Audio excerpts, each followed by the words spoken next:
Sean with Competition Motorsport. We are a premier racing safety equipment company out of Austin, Texas. And today we're going to talk a little bit on our how-to series.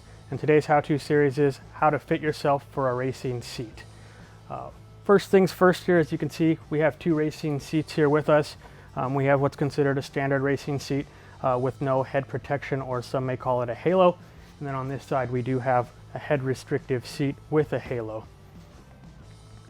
You may ask, which one do you need? In a racing scenario, I'm going to say that most people want to have a seat with a halo in there for the added protection for your head and neck in the event of a crash or a rollover. But if you're just doing a lot of HPDE type of driving or you're not racing competitively, you may find yourself in a standard racing seat like you see here. Before anything goes, I would say it is most important to get yourself fitted properly for a seat before you wonder if the seat's going to fit in your car. Not going to make a difference if the seat fits in your car and you don't fit in the seat. So this is what we're going to do today, is show you the three main things that you should be looking for when properly fitting yourself in a racing seat. Three things you should look at most while getting yourself into a racing seat is one, the width across the hips here. You're going to want a snug fit in the seat. You're going to want to sit deep with a snug fit to provide no movement to your body while cornering. If you find yourself moving too much in the seat is too big for you. You want a nice snug fit that is going to allow you to concentrate on your driving and not on bracing yourself for the turns.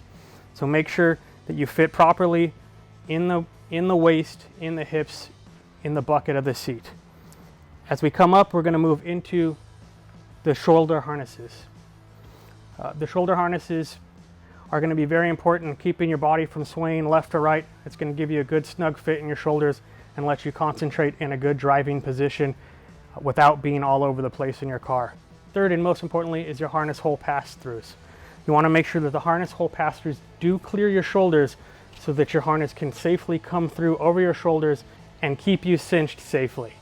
The best way to get fitted for a seat is obviously to come into the store, try some seats out, sit down, see what works best for you. But we know that's not possible for everybody when you're buying seats on the internet or over the phone with us. So if you do have to size yourself at home, it is possible. It's not always the easiest task, but if you need to do it, you can sit down flat against the wall. You can measure from side to side in your hips and get a measurement. You can measure from the floor where your butt sits all the way up to your shoulders to get a measurement. And you can obviously measure across your back, across the shoulders of your back, and get another measurement. Those three key measurements will make the most sense at fitting you into a correct seat for you. All of our seats online do have a seat sizing chart on the website. If you don't see a chart, you can give us a call and we can also help you with that.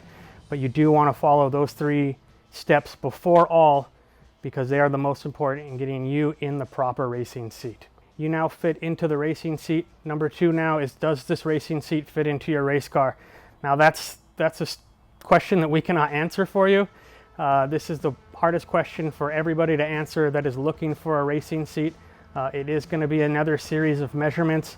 Obviously, the most important measurements and the places that tend to wear the most or rub the most or make the seat less likely to fit into your vehicle are usually in the same areas for most racing seats. The fronter width is usually the most important. Is the front of your seat going to rub against the firewall? Is it going to make it so that your seat can't line up straight? Is it going to put you at a weird angle to make you fit? So make sure that is a very important measurement, that you get that front measurement to know, is this going to fit across in your racing vehicle? The second measurement that's likely going to be an issue is the shoulders.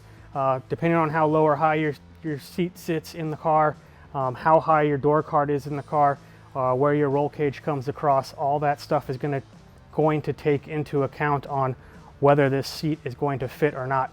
I hate to say it, but not all seats fit in every car, so sometimes you are going to have to shop through some different seats to find something that works, one, with your body, and two, with the vehicle. Other things to think about when buying a racing seat, obviously the seats need to be mounted some way into the car. Some vehicles, there are mounting plates that you can buy for specific vehicles that you can mount seats to. They can either be bolted directly down to the bottom if it's a bottom mount seat. If it is a side mount seat, you will need side mount brackets to be added, then those mounted to the base. Also, sliders are an option. If you want the ability to move forward and back, you can add a set of universal sliders. It usually adds another inch in height, so you do have to take account for that if you're limited with headroom. It can definitely help you find ways to get the seat that you're looking for in your car. Another thing to think about here when you're looking for a racing seat, obviously if you are going to go with a halo racing seat and you're going to do some racing, is your halo height in your seat. This is number 4 on the list here of things that you need to think about if you are racing with a seat with a halo. You definitely do want the halos up onto the sides of your head. You don't want them to sit too low. Definitely don't want them to sit too high. They should be right in the middle range of your head. They are there to protect your head from bouncing back and forth in the event of a rollover or even a hard side impact. So make sure you do line those up properly or they're not going to do what they're designed to do for you. We carry many seats here at Competition Motorsport: OMP seats, Sparco, Racetech, Cobra. We carry Sawbelt. We do only have FIA homologated racing seats here at Competition Motorsport. They do issue new seats every single year, and your seats are good for a 5-year lifespan with an FIA certification. Thank you for checking out this product video on how to fit for a racing seat. If you have any questions, feel free to give us a call at 844-438-7244, or you can check out all our seats online at competitionmotorsport.com. What you need, when you need it, no excuses. Thank you for watching our video.